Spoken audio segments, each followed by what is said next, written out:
واللہ یدعو الی الجنۃ والمغفرۃ باذنہ،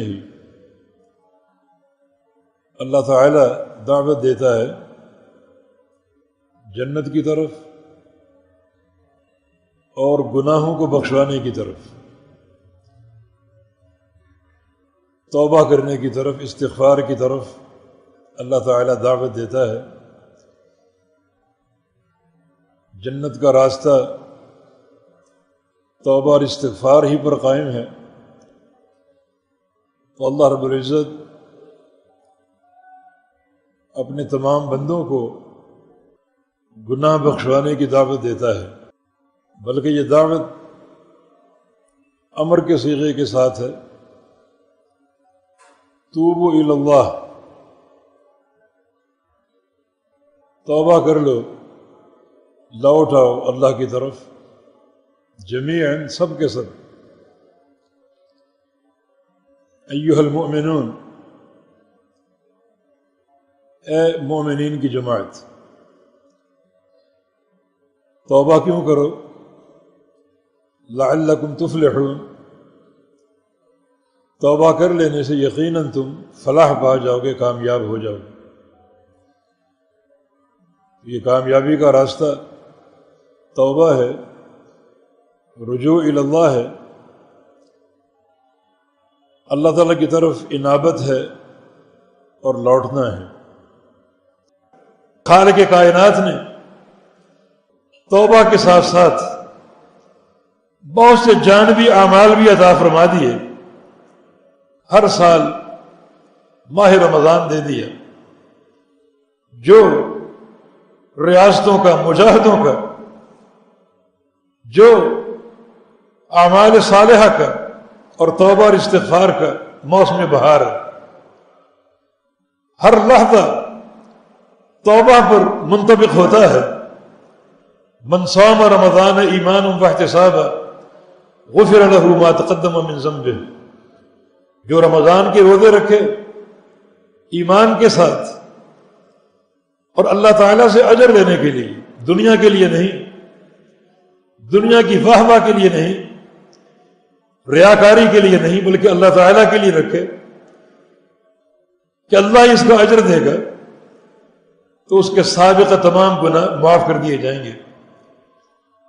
من قام رمضان ایمانا واحتسابا غفر له ما تقدم من ذنبه، جو رمضان کا قیام کر لے ایمان و احتساب کے ساتھ، دکھاوے کی خاطر نہیں بلکہ اللہ کی رضا کے لیے، اس لیے کہ خالق کائنات خوش ہو جائے اور مجھے اجر عطا فرما دے، تو اس کے بھی سابقہ سارے گناہ معاف کر دیے جائیں گے۔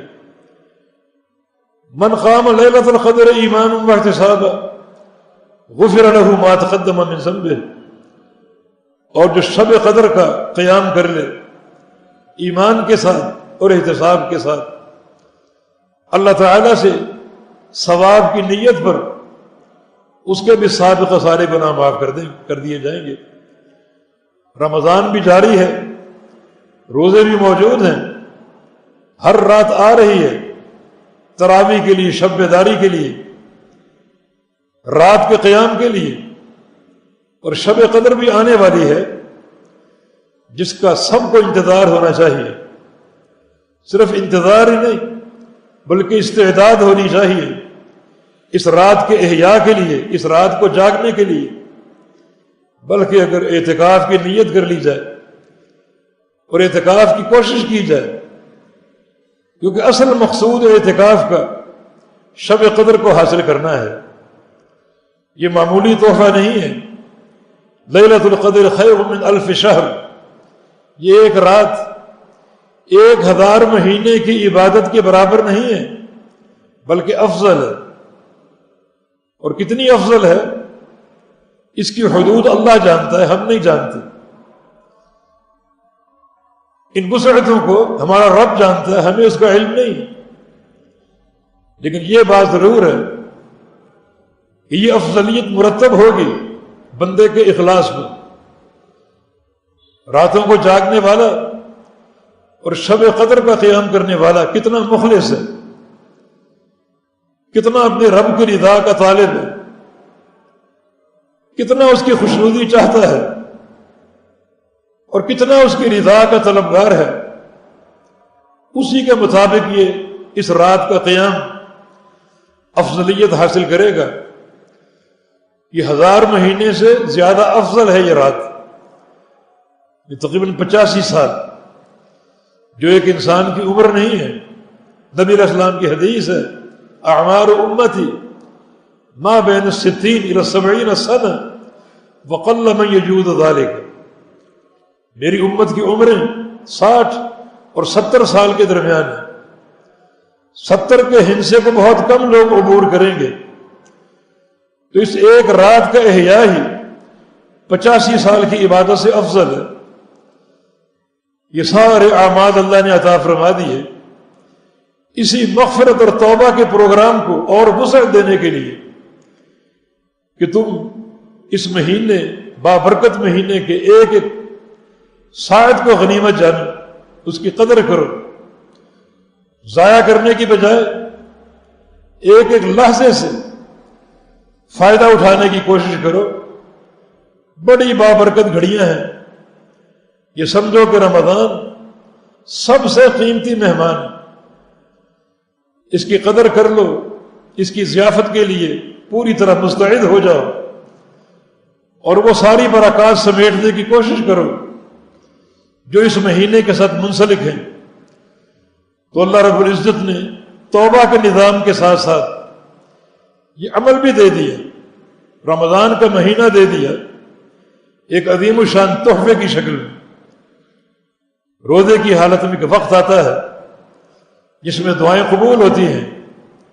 رسول اللہ صلی اللہ علیہ وسلم کی حدیث ہے کہ ان للصائم عند فطرہ لدعوۃ ما ترد، افطار کے وقت روزے دار کی دعائیں رد نہیں ہوتی، دسترخوان پر بیٹھا ہو اور دعائیں کر رہا ہو وہ دعائیں ضرور قبول ہوتی، رد نہیں ہوتی، وہ اللہ تعالیٰ قبول کرتا ہے۔ للصائم فرحتان، فرحۃ عند فطرہ وفرحۃ عند لقاء ربہ، روزے دار کے لیے 2 خوشیاں ہیں، ایک افطار کے موقع کی خوشی، یہ خوشی روحانی بھی ہو سکتی ہے اور بدنی بھی ہو سکتی ہے۔ بدنی اس طرح کہ دن بھر کا فاقہ برداشت کیا ہے، پیاس جھیلی ہے، اب اللہ تعالیٰ کی توفیق سے کھانے پینے کا وقت آ گیا، دسترخوان بچھا ہوا ہے، نعمتیں چن دی گئی ہیں، ان کے استعمال کا وقت آ گیا، جو یقیناً بندے کی خوشی کا باعث ہے، اللہ تعالیٰ کی خوشی کا باعث بھی ہے۔ اللہ اپنے بندوں کو، پیارے بندوں کو کھاتا پیتا دیکھ کر خوش ہوتا ہے، کیونکہ اس کا پیار ماں کے پیار سے زیادہ ہے۔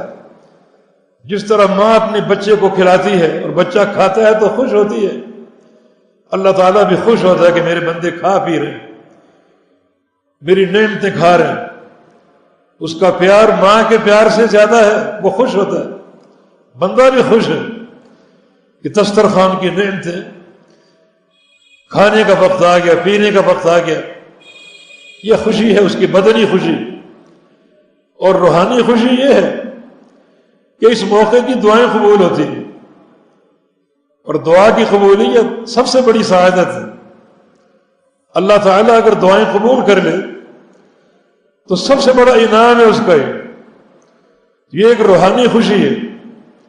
نبی علیہ السلام کا وعدہ کہ ایسے موقع پر دعائیں اللہ تعالیٰ قبول فرماتا ہے اور وہ دعائیں رد نہیں ہوتی، بلکہ سب سے اہم دعا اس موقع کی جو پیارے پیغمبر کی تعلیمات سے ثابت ہوتی ہے وہ ہے کہ اللہ تعالیٰ ہماری گردنوں کو جہنم سے آزاد کر دے، کیونکہ رسول اللہ صلی اللہ علیہ وسلم کی حدیث ہے رمضان میں اللہ کے کچھ بندے عتقاء ہوتے ہیں، ان للہ عتقاء، کچھ بندے اللہ کے عتیق ہوتے ہیں جن کی گردنیں جہنم سے آزاد کر دی جاتی ہیں۔ وذالک فی کل لیلہ، یہ ہر رات سلسلہ قائم رہتا ہے۔ رات کا آغاز وقت افطار سے ہو جاتا ہے، سورج کے غروب سے ہو جاتا ہے، اور وقت افطار کی دعائیں رد نہیں ہوتی۔ یہ سب سے اہم دعا ہے کہ اللہ تعالیٰ ہمیں ان بندوں کی لسٹ میں شامل کر لے جن کی گردنیں آج جہنم سے آزاد ہوں گی. یا اللہ ہماری گردنیں جہنم سے آزاد فرما، ہمارے ماں باپ کی گردنیں جہنم سے آزاد فرما دے. جن جن کے ہم پر حقوق ہیں ان سب کی گردنیں جہنم سے آزاد فرما دے. یہ خوشی کا موقع ہے، یہ روزے دار کی خوشی افطار کے وقت. دوسری خوشی وعند لقاء ربہ، جب بندہ اپنے رب سے جا ملے گا، اپنے رب سے ملاقات کرے گا، اس وقت بھی اللہ تعالی اپنے بندے کو خوش کر دے گا. حالانکہ بڑی نازک گھڑی ہے، یہ بڑا ایک حساس مقام ہے. یہ رسول اللہ صلی اللہ علیہ وسلم کی حدیث ہے، لا تتمنوا الموت فإن حوض المطلع شدید.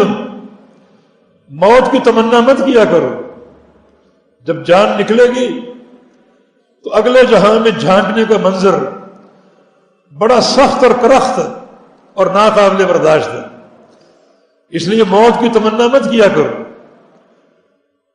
تو اتنا ہولناک یہ منظر. لیکن اگر روزے کا حق ادا کیا ہے ان تمام حدود و قیود کے ساتھ جن کا شریعت مطہرہ نے ذکر کیا ہے، تو نبی علیہ السلام نے فرمایا کہ اللہ تعالیٰ کا وعدہ ہے وَفَرْحَةٌ عِنْدَ لِقَاءِ رَبِّهِ، جب یہ بندہ اپنے رب سے آ کر ملے گا، اپنے پروردگار سے ملاقات کرے گا، تو اللہ اس کو خوش کر دے گا. نبی علیہ السلام یہ دعا بھی کیا کرتے تھے کہ یا اللہ انی اسألک، میں تجھ سے سوال کرتا ہوں. کس چیز کا؟ تیرے چہرے کی زیارت کا،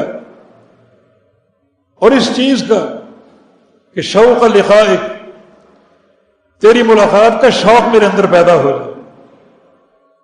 ملاقات کا شوق پیدا ہونے کا معنی یہ ہے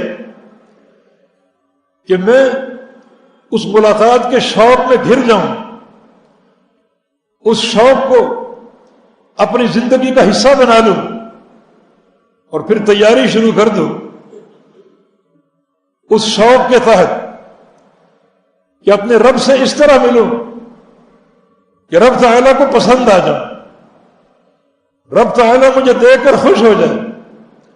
جیسے رسول اللہ صلی اللہ علیہ وسلم نے ایک صحابی کا جنازہ پڑھا اور یہ دعا کی کہ اللہم الق عبدک ھذا وانت تضحک الیک وہو یضحک الیک. یا اللہ اس بندے سے اس طرح ملنا کہ یہ تجھے دیکھ کر ہنسے اور تو اسے دیکھ کر ہنسے. یہ ملاقات کا شوق ہے. لیکن روزہ ایک ایسی عبادت ہے جو اس شوق کے لطف کو دوبالا کرنے والا ہے. فرحۃ عند لقاء ربہ، جب بندہ دنیا کو چھوڑ کر اپنے رب سے جا ملے گا تو اللہ تعالیٰ خوش کر دے گا. روزے کی برکت سے، روزے کی عبادات کی برکت سے. تو یہ بھی ایک مہینہ ہمیں دیا گیا گناہوں سے پاک صاف ہونے کے لیے. بڑی سعادتیں ہیں، بڑی برکات ہیں. لیکن اگر ہم گناہوں سے پاک صاف نہ ہو سکے تو ایک خطرہ ہم پر مسلط ہے، اور وہ نبی علیہ السلام کی حدیث ہے. آپ نے ارشاد فرمایا، بلکہ آپ نے آمین کہا جبریل امین کی بددعا پر، بعدا لمن ادرک رمضان فلم یغفر لہ.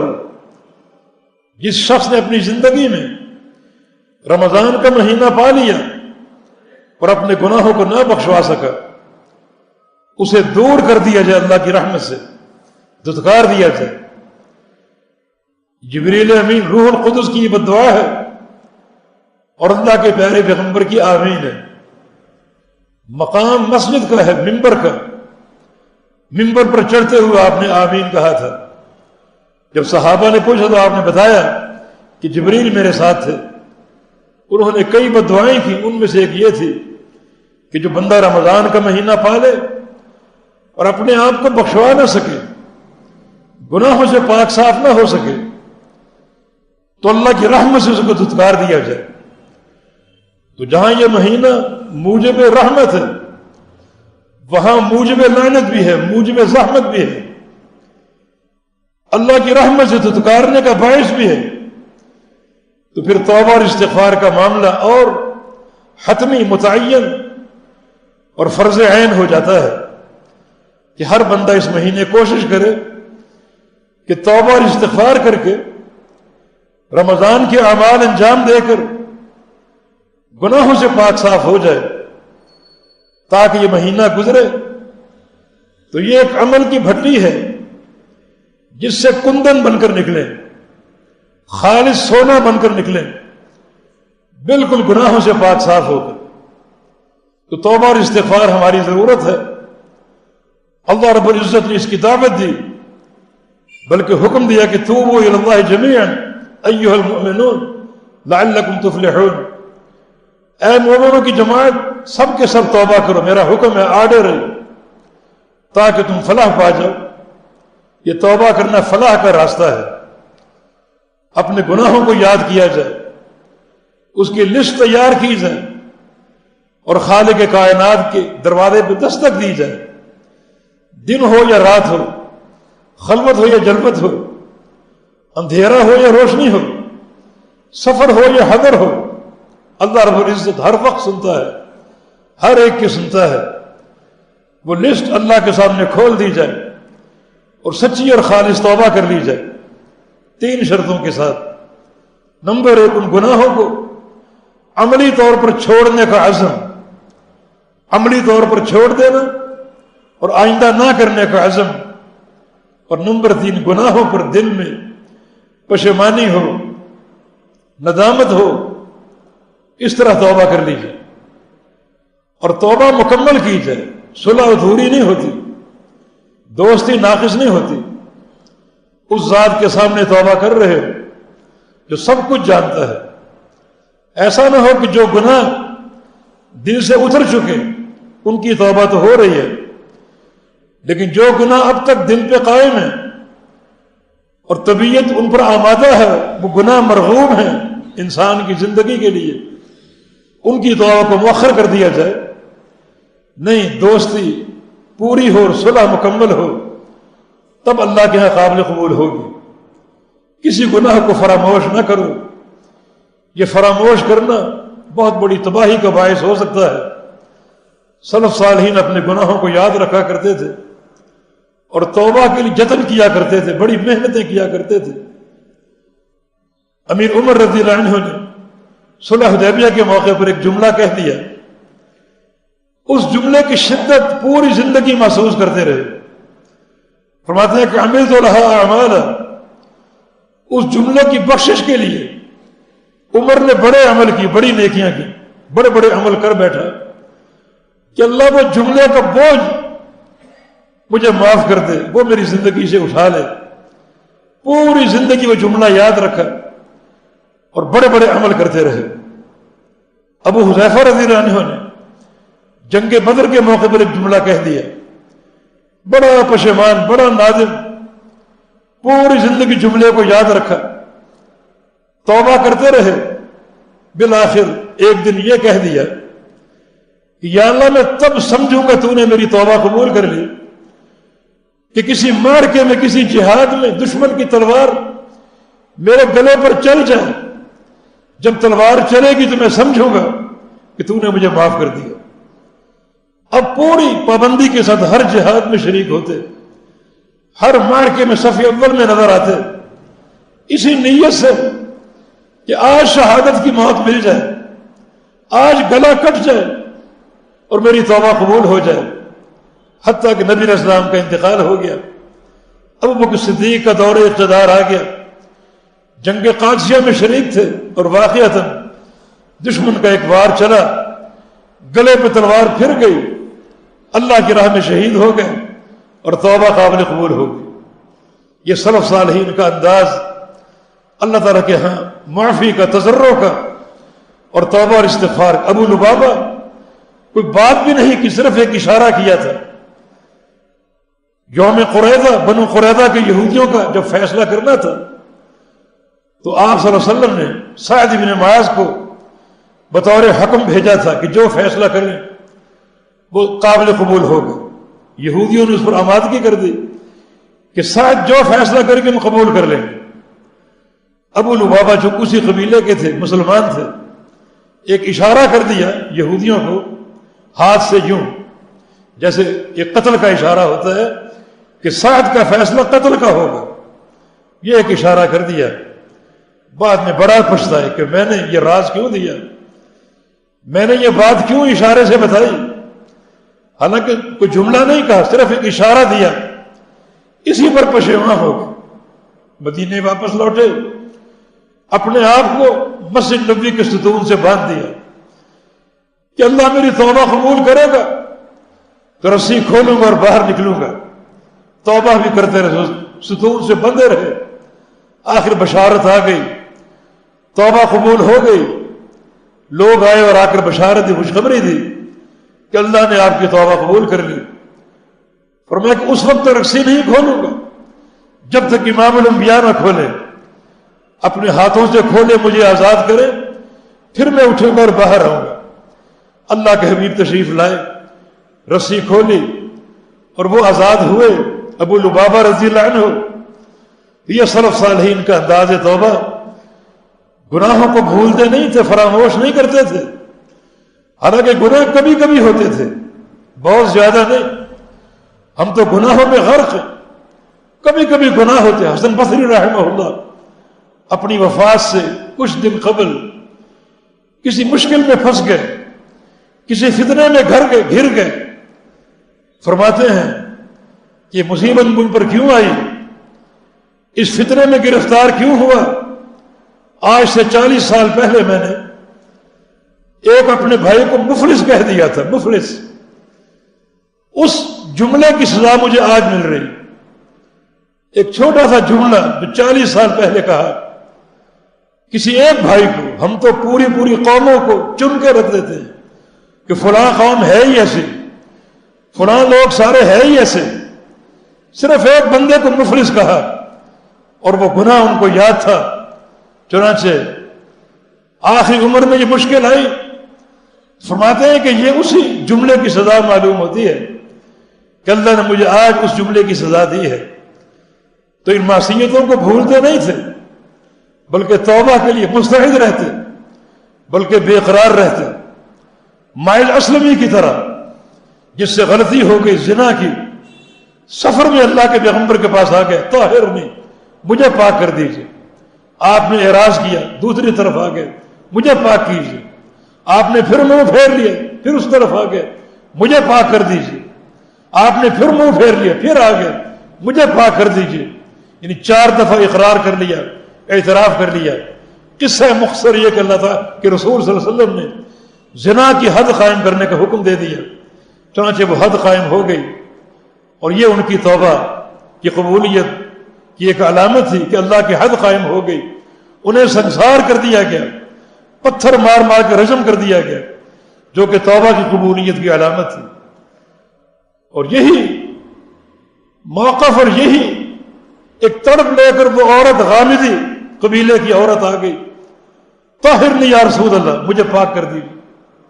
آپ نے اس سے بھی اعراض کیا، منہ پھیر لیا۔ اس نے عرض کیا اتردنی کما رددت معاذا، کہ معاذ اسلمی کی طرح آپ اعراض کر رہے ہیں، اپنا منہ پھیر رہے ہیں، حالانکہ معاذ اسلمی کے پاس تو کوئی اپنے زنا کا ثبوت نہیں تھا، میرے پاس تو ثبوت موجود ہے، یہ پیٹ کا بچہ اسی زنا کے عمل کی پیداوار ہے، یہ میرے پاس تو ثبوت موجود ہے اس سیاہ کاری کا، اس گناہ کا، مجھے پاک کر دیجیے۔ رسول اللہ صلی اللہ علیہ وسلم نے فرمایا بچے کو پیدا ہونے دو، پھر تمہیں پاک کیا جائے گا، حد قائم کی جائے گی۔ بچہ پیدا ہو گیا، اسی حالت میں چلتے چلتے پیغمبر علیہ السلام کے پاس آ گئی کہ دیکھیں بچہ پیدا ہو چکا، اب تو پاک کر دیجیے۔ فرمایا کہ بچے کو آپ کی ضرورت ہے، روٹی کھانے کے قابل ہوگا، پھر تم پر اللہ کی حد قائم کریں گے، دودھ پلاؤ اسے۔ مدت رضاعت پوری کی، بچہ روٹی کھانے کے قابل ہو گیا، روٹی کا ٹکڑا اس کے ہاتھ میں دیا، اور اللہ کے پیغمبر کے بعد پھر آ گئے کہ دیکھیں، خود ہی دیکھ لیجیے بچہ روٹی کھا رہا ہے، اب تو مجھے پاک کر دیجیے۔ یہ سلف صالحین کا اضطرار، لاچار ہونا توبہ کی طرف اور گناہوں کی بخشش کی طرف۔ حد قائم ہو گئی، نبی علیہ السلام کو خبر دی گئی، آپ اٹھے اس کا جنازہ پڑھنے کے لیے، امیر المومنین عمر بن خطاب صاحب نے آ گیا تصلی علیہ وہی فاجرہ، اس کا جنازہ آپ پڑھنے جا رہے ہیں، حالانکہ بدکار عورت تھی، فاسقہ اور فاجرہ تھی۔ عمر یہ مت کہو، زبان اپنی بند کر لو۔ لقد تابت توبۃ لو قسمت بین 70 من اہل المدینہ لفسعتهم، یہ اکیلی عورت ایسی توبہ کر گئی کہ اس کی توبہ اگر مدینے کے 70 گناہگاروں میں بانٹ دی جائے تو سارے کے سارے بخشے جائے۔ اس ایک عورت کی توبہ 70 پاپی انسانوں کو کفایت کر جائے۔ اس موقع پر آپ نے فرمایا کہ اللہ کو راضی کرنے کے لیے مال کی قربانی دینے والے بہت دیکھے، مگر پروردگار کو راضی کرنے کے لیے، خوش کرنے کے لیے اپنی جان سے کھیل جانا اور جان کی بازی دے دینا، جان کی قربانی دے دینا، یہ پہلی خاتون دیکھی ہے۔ اللہ نے اس ایک عورت کی توبہ قبول کر لی ہے، اور اس کی توبہ اگر مدینہ کے 70 گناہگاروں میں بانٹی جائے تو سارے کے سارے بخشے جائیں۔ یہ سلف صالحین کا انداز، خود محمد رسول اللہ صلی اللہ علیہ وسلم کا فرمان ہے انہ لیغان علی قلبی وانی استغفر اللہ فی اليوم 100 مرہ، میں بھی کبھی کبھی اپنے دل پر ایک غبار سا محسوس کرتا ہوں، اکٹھا 100 بار استغفار کرتا ہوں۔ عبداللہ بن عمر کا بیان ہے، ایک مجلس میں آپ نے استغفار شروع کر دیا اور ہم نے گننا شروع کر دیا۔ اللہ کے حبیب صلی اللہ علیہ وسلم سے مجلس میں 100 دفعہ استغفار کیا تھا، حالانکہ قدم قدم پر بشارتیں، حبیب رب کبریا اور اللہ تعالیٰ کے خلیل قدم قدم پر بشارتیں، اس قدر آپ استغفار کرتے۔ ہم گناہگار، ہمیں کس قدر استغفار کی حاجت ہے اور کس قدر توبہ کی ضرورت ہے۔ اللہ تعالیٰ کا فرمان توبوا الی اللہ، حکم اور امر کا صیغہ، توبہ کر لو اللہ کی طرف، جمیعا سب کے سب، ایھا المؤمنون، اے مومنون، لعلکم تفلحون، تاکہ تم فلاح پا جاؤ۔ یہ بات نوٹ کر لو، تمہاری فلاح اور کامیابی توبہ اور استغفار کے منہج پر ہے، ورنہ بعض اوقات ایک گناہ بھی آپ کو لے ڈوبے گا، ایسا لڑ جائے گا کہ مغفرت کی راہیں مسدود ہو جائیں گی، راستے بند ہو جائیں گے۔ توبہ اور استغفار کر لو، توبہ سے یہ راستے کھلتے ہیں، اعمال صالحہ سے گناہ معاف ہوتے ہیں، اور توبہ اور استغفار سے گناہ معاف ہو جاتے ہیں۔ علامہ ابن قیم نے کئی مثالیں دے کر یہ بات سمجھائی ہے کہ بعض اوقات ایک گناہ ہی بندے کے لیے خطرے کی علامت بن جاتا ہے۔ جیسے وہ بلی والی عورت، بلی نے اس کو کوئی نقصان کر دیا ہوگا، کوئی اس کی دودھ پی گئی ہوگی، کوئی کھانا کھا گئی ہوگی، گندا ہوا آٹا کھا گئی ہوگی، عورت کو غصہ آ گیا، بلی کو باندھ دیا، نہ کھلایا نہ پلایا، نہ اس کو آزاد کیا، حتیٰ کہ بھوک سے مر گئی۔ صحیح بخاری کے الفاظ کے مطابق اس عورت کو اللہ تعالیٰ نے جہنم میں داخل کر دیا، اور طبرانی کے الفاظ ہیں کہ وہ بلی اس کے ساتھ موجود ہے اور اس کو مسلسل نوچ رہی ہے اور کاٹ رہی ہے۔ اس طرح صاحب محجن، لکڑی والا، اپنی لکڑی سے حاجیوں کی چوری کرتا تھا، گزرتے گزرتے لکڑی میں سامان پھنسا لیتا، دیکھ لیتا تو کہتا غلطی ہو گئی، یہ سامان اٹک گیا، اور کوئی نہ دیکھتا تو لے کر چلتا پھرتا آگے بڑھ جاتا۔ فرمایا کہ وہ شخص صاحب محجن جہنم میں کھڑا ہے اسی لاٹھی پر ٹیک لگائے ہوئے۔ تو ایک گناہ بھی مواخذے کا سبب بن سکتا ہے۔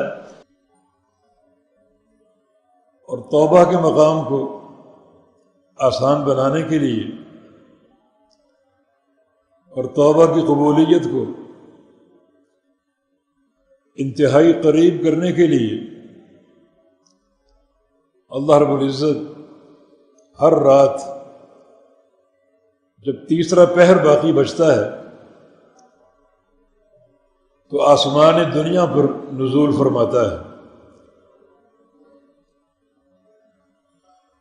حل من مستغفر فاغفر له، یہ ندا فرماتا ہے کہ ہے کوئی گناہوں کی بخشش کا طالب کہ میں اس کو معاف کر دوں۔ حل من تائب فاتوب علیہ، کوئی توبہ کرنے والا ہے میں اس کی توبہ قبول کر لوں۔ ندا کا یہ سلسلہ فجر کے طلوع ہونے تک قائم رہتا ہے۔ پورا جو تیسرا پہر ہے اللہ رب العزت آسمان دنیا پر نزول فرماتا ہے، اور جب فجر طلوع ہوتی ہے تو اپنے عرش پہ چڑھ جاتا ہے، اور یہ پورا پہر جو ہے اللہ تعالیٰ پکارتا ہے، ندا کرتا ہے، حل من مسترزق فارزقہ، رزق کا طالب ہو میں اس کو روزی دے دوں، حل من مستشفی فاشفیہ، کوئی شفا کا طالب ہو شفا مانگ لو مجھ سے، میرے ہی پاس شفا کے خزانے ہیں، حل من مستغفر فاغفر لہ، کوئی گناہ بخشوانا چاہتا ہے گناہ بخشوا لو، گناہ میں ہی بخشوں گا، میرے علاوہ کوئی نہیں۔ ایک حدیث قدسی میں نبی علیہ السلام فرماتے ہیں کہ اللہ تعالیٰ فرماتا ہے، یا عبادی انکم تخطئون لیلا ونہارا وانا اغفر الذنوب جميعا فاستغفرونی اغفر لکم، اے میرے بندو تم دن رات گناہ کرتے ہو اور میں ہی ان گناہوں کو معاف کرنے والا ہوں، مجھ سے استغفار کرو تاکہ میں تم کو معاف کر دوں۔ اللہ رب العزت اپنے بندوں کو جانتا ہے، وہ خالق اور مالک ہے، اس کا فرمان ہے وَخُلِقَ الْإِنسَانُ ضَعِيفًا، انسان بہت ہی کمزور ہے۔ پھر شیطان کی شرارتیں اور وسوسے اپنے شباب پر ہیں، جس نے کہا تھا ثُمَّ لَآتِيَنَّهُم مِّن بَيْنِ أَيْدِيهِمْ وَمِنْ خَلْفِهِمْ وعن ایمانہم وعن شمائلہم، کہ تیرے بندوں کو گمراہ کرنے کے لیے آگے سے آؤں گا، پیچھے سے آؤں گا، دائیں سے آؤں گا اور بائیں سے آؤں گا۔ لَأَقْعُدَنَّ لَهُمْ صِرَاطَكَ الْمُسْتَقِيمَ، جو تیرا صراط مستقیم ہے اسی پر بیٹھ جاؤں گا دھرنا دے کر، تیرے بندے وہاں سے گزریں گے، روکوں گا انہیں، ان کا راستہ بند کر دوں گا۔ لَأُزَيِّنَنَّ لَهُمْ، جو تیرا سیدھا راستہ ہے اسے اپنی خرافات سے سجا کر پیش کروں گا تاکہ یہ بدعت کا شکار ہو جائیں اور معصیتیں اختیار کر لیں۔ چاروں طرف شیطان کے جال ہیں، شیطان کی تضلیل ہے، اور وہ ابن آدم کو گمراہ کرنے کے لیے کوئی دقیقہ فروگداش نہیں کرتا، ہر لحظہ گمراہ کرنے پر تلا ہوا ہے، وساوس ڈالنے کے لیے مستعد ہے۔ ایک طرف شیطان کی طاقتیں ہیں اور ایک طرف لوگوں کی کمزوریاں، تو اللہ رب العزت کا یہ احسان عظیم ہے کہ اس نے ہمیں توبہ کا راستہ عطا فرما دیا تاکہ موقع بموقع اپنے گناہوں کو بخشواتے رہیں۔ نبی علیہ السلام کی حدیث ہے طوبیٰ لعبد وجد فی صحیفۃ یوم القیامہ استغفارا کثیرا، اس بندے کے لیے مبارک اور خوشخبری ہے جب قیامت کا دن ہو اور اس کا صحیفہ اعمال کھولا جائے تو اس میں کثرت سے استغفار ہو، باقی اعمال ہوں لیکن کثرت سے جو عمل ہو وہ استغفار ہو۔ حسن بصری کا قول ہے رحمہ اللہ کہ اگر ہر 2 سطروں کے بیچ میں استغفار ہو تو یہ بندے کی عظیم سعادت کا موجب ہے۔ جو صحیفہ فرشتے لکھ رہے ہیں کرامن کاتبین، ہر 2 سطروں کے بیچ میں استغفار ہونا چاہیے۔ ایسا بندہ مبارکباد کا مستحق ہے، بشارتیں ہیں اس کے لیے اگر اس کے صحیفہ اعمال میں استغفار کثرت سے موجود ہو۔ رسول اللہ صلی اللہ علیہ وسلم کی حدیث ہے، انا نبی الرحمہ و نبی التوبہ و نبی الملحمہ، میں خاص طور پہ 3 چیزوں کا نبی ہوں۔ نمبر 1 رحمت کا نبی۔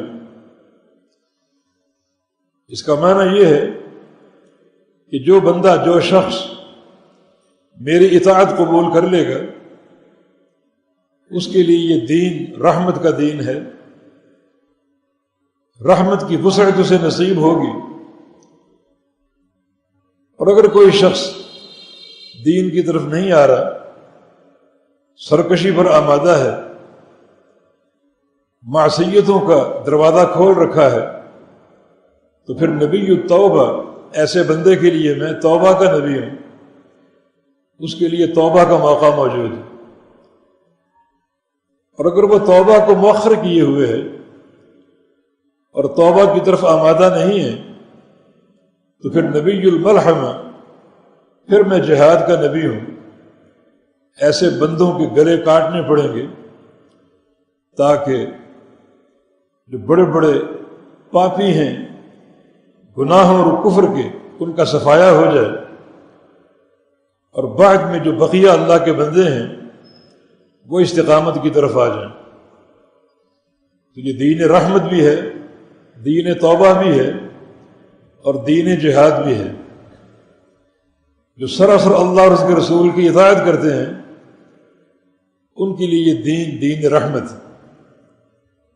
جو اطاعت سے گریزاں ہیں، ان کے لیے توبہ کا موقع ضرور موجود ہے، جس کی اللہ نے دعوت دے دی کہ اللہ رب العزت تمہیں توبہ کی دعوت دیتا ہے، اور یہ دعوت سارا انتظام کر کے دی۔ وہ انتظام کیا ہے؟ ان بالمغرب لبابا، اللہ تعالیٰ نے مغرب میں ایک دروازہ بنایا ہے، بہت کشادہ، بہت ہی وسیع، تمہارے تصورات سے کشادہ، اتنا بڑا اور وسیع دروازہ ہے وہ کہ اس دروازے میں سورج غروب ہوتا ہے۔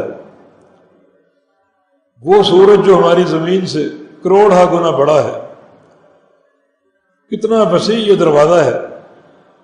اللہ رب العزت نے یہ دروازہ سورج کے غروب کے لیے اور بندوں کی توبہ اس دروازے کے ذریعے اوپر پہنچانے کے لیے بنایا ہے۔ اتنی کشادگی اور وسعت، کوئی تنگی نہیں ہے۔ ساری دنیا مل کر بھی توبہ کر لے تو اس وسیع دروازے میں کوئی رکاوٹ نہ ہوگی، اور خالق کائنات تک وہ توبہ فوراً پہنچے گی۔ توبہ پہنچتی رہے گی اس دروازے کے ذریعے۔ اور بند کب ہوگی؟ جب قیامت قائم ہونے کے لیے سورج یہاں سے طلوع ہوگا۔ ہمیشہ غروب ہوتا رہا مغرب میں، لیکن جب قیامت قائم ہوگی تو سورج اس دروازے سے طلوع ہوگا۔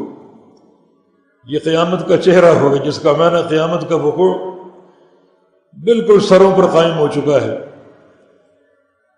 یہ آسمان اور زمین ریزہ ریزہ ہونے والی ہیں، پہاڑ روئی کے گالوں کی طرح اڑنے والے ہیں۔ رسول اللہ صلی اللہ علیہ وسلم کی حدیث ہے، من سرہ ان ينظر الى یوم القیامہ رأی عین فلیقرأ اذا الشمس کورت واذا السماء انفطرت واذا السماء انشقت۔ اگر کسی کو خواہش ہو کہ آج قیامت کا قائم ہونا اپنی نگاہوں سے دیکھ لے، تو یہ 3 صورتیں پڑھ لے۔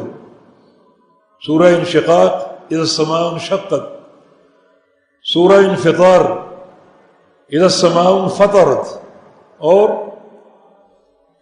اذا الشمس کورت، سورہ تکویر، اذا الشمس کورت۔ یہ 3 صورتیں پڑھ لے۔ ان 3 صورتوں میں قیامت کا چہرہ آپ کو دکھائی دے گا، اور قیامت کا وقوع آپ دیکھ سکیں گے، جس کی یہ علامت ظاہر ہو چکی کہ سورج مغرب سے طلوع ہو رہا ہے، خلقت حیران و پریشان ہوگی، اور یہ قیامت کے قائم ہونے کی ایک علامت جو ظاہر ہوگی، پھر توبہ کا دروازہ بند ہو جائے گا۔ تو کتنی وسعت ہے، دروازہ بھی انتہائی وسیع ہے اور وقت بھی انتہائی وسیع ہے۔ قیامت کے چہرے کے دکھائی دینے تک توبہ کا امکان موجود ہے۔ ہر فرد کے لیے خاص توبہ کا وقت متعین کر دیا گیا۔ ان اللہ یقبل توبۃ عبدہ ما لم یغرغر، اللہ رب العزت اپنے بندے کی توبہ اس وقت تک قبول کرتا ہے جب تک اس کی جان حلق میں نہ پھنس جائے۔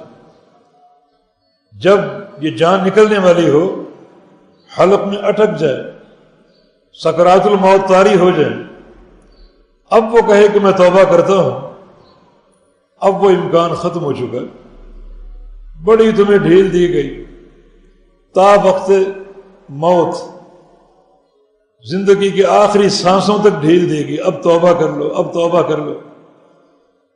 اب جب یہ جاں کنی کا وقت آ گیا اور جاں حلق میں اٹک گئی، اب یہ امکان ختم ہو چکا۔ تو ان سارے نصوص سے توبہ کی اہمیت کا علم ہوتا ہے۔ اللہ تعالی خود توبہ کی دعوت دے رہا ہے، اللہ تعالی توبہ کے مسئلے کو بندوں کی کامیابی پر مرتب کر رہا ہے۔ اللہ تعالیٰ یہ خبر دے رہا ہے کہ مجھے سب سے زیادہ خوشی تمہاری توبہ پر ہوتی ہے، اور اللہ رب العزت گناہوں کو بخشنے کے لیے ہر رات خاص طور پہ آخری پہر آسمان دنیا پہ نزول فرماتا ہے اور فجر کے طلوع ہونے تک اعلان کرتا ہے، پکارتا ہے، میرے بندو آؤ اور مجھ سے گناہ بخشوا لو۔ یہ خبر بھی ہم تک پہنچا دی گئی کہ توبہ سے ہر گناہ معاف ہو جاتا ہے۔ قل یا عبادی الذین اسرفوا علی انفسہم لا تقنطوا من رحمت اللہ ان اللہ یغفر الذنوب جمیعا،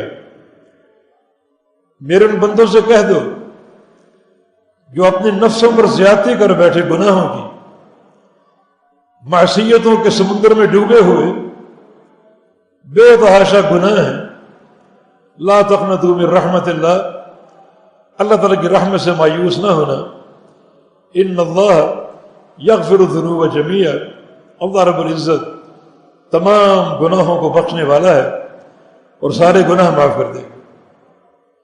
گناہوں کی بخشش کے لیے بہت زیادہ ریاستوں کی ضرورت نہیں ہے، وہ دور گزر چکا جب توبہ ایک پرمشقت مسئلہ تھا۔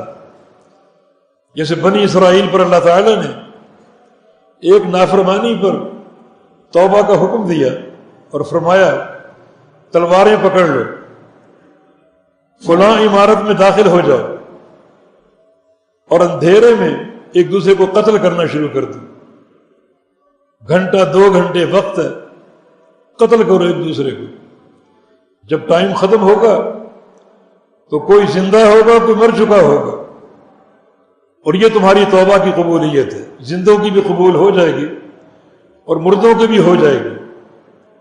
پرمشقت معاملہ تھا، اس امت کے اللہ تعالیٰ نے یہ خصوصی انعام بھیجا کہ بہت زیادہ مشقت کی ضرورت نہیں ہے۔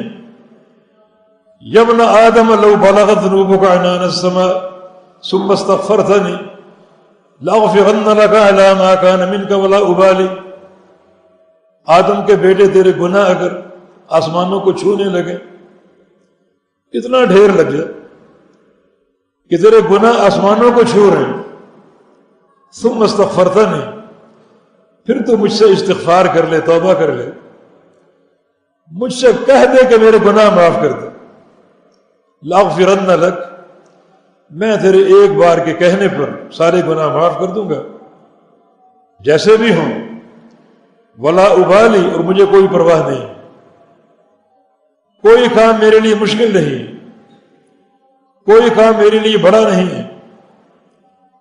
تو توبہ کی وسعت بھی ہے اور یہ مہربانی بھی موجود ہے کہ ایک بار کے استغفار سے 100 سال کے گناہ معاف ہو سکتے ہیں.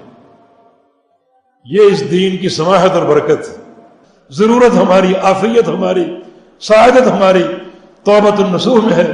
یا ایھا الذین آمنوا توبوا الی اللہ توبۃ النصوح. اے ایمان والو، اللہ کے دربار میں خالص اور سچی توبہ کر لو. اللہ پاک توفیق عطا فرما دے. اللہ اس ماہ مبارک میں ہمیں ایک ایک گناہ سے توبہ کی توفیق دے دے، ایک ایک گناہ سے دامن کو صاف کر دے. یا اللہ ہمارے گناہوں کو معاف فرما دے. یا اللہ اپنی محبت کے فیصلے فرما دے. یا اللہ ہم سے راضی ہو جائے. یا اللہ ان ٹوٹی پھوٹی عبادات کو قبول فرما دے. اقول قولی ھذا واستغفر اللہ لی ولکم وآخر دعوانا ان الحمد للہ رب العالمین.